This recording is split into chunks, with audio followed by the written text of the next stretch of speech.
The folding kayak is a seaworthy vessel that can be disassembled and stuffed into a duffel bag. This boat-in-a-bag concept was developed in Germany a century ago.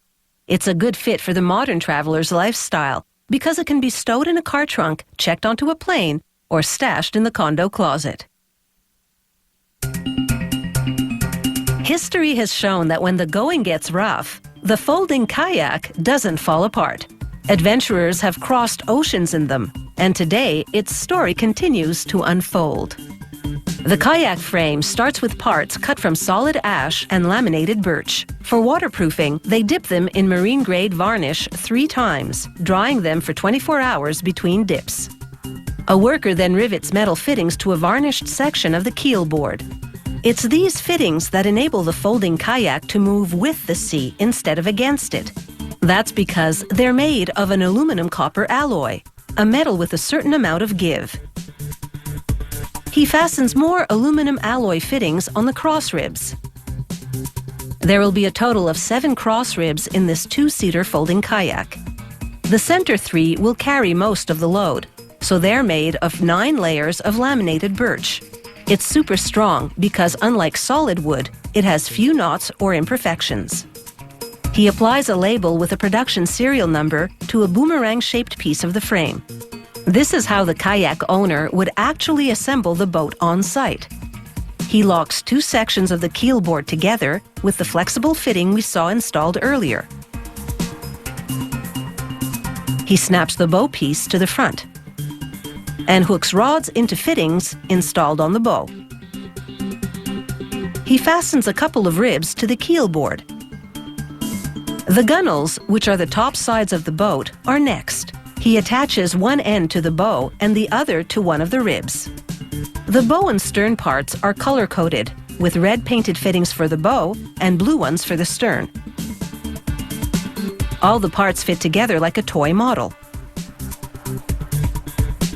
With both gunnels now attached, he's ready to install more ribs, the laminated birch ones that form the cockpit.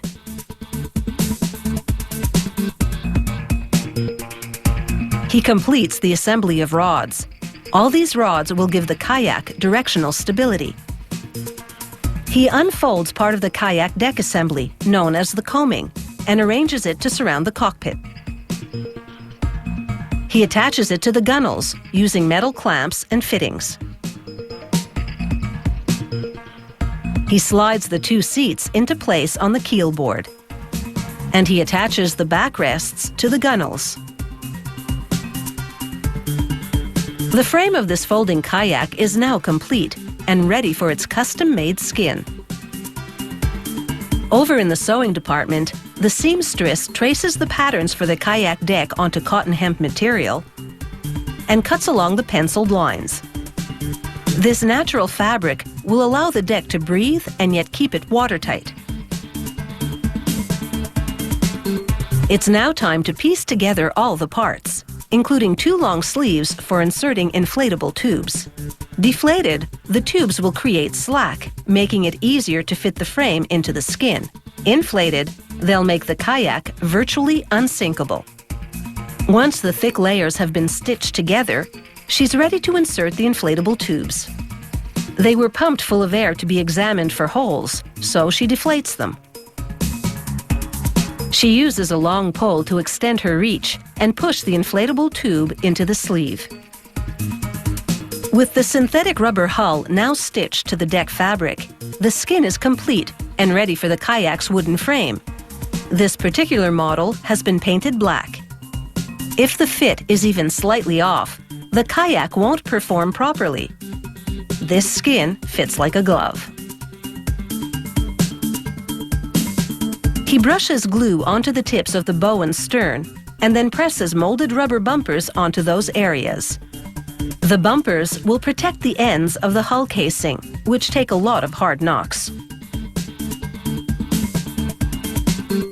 In total, it takes about 50 person-hours to make a folding kayak. It should take the owner about 15 minutes to disassemble or assemble one. For some, it will become a traveling essential, part of the luggage on any trip.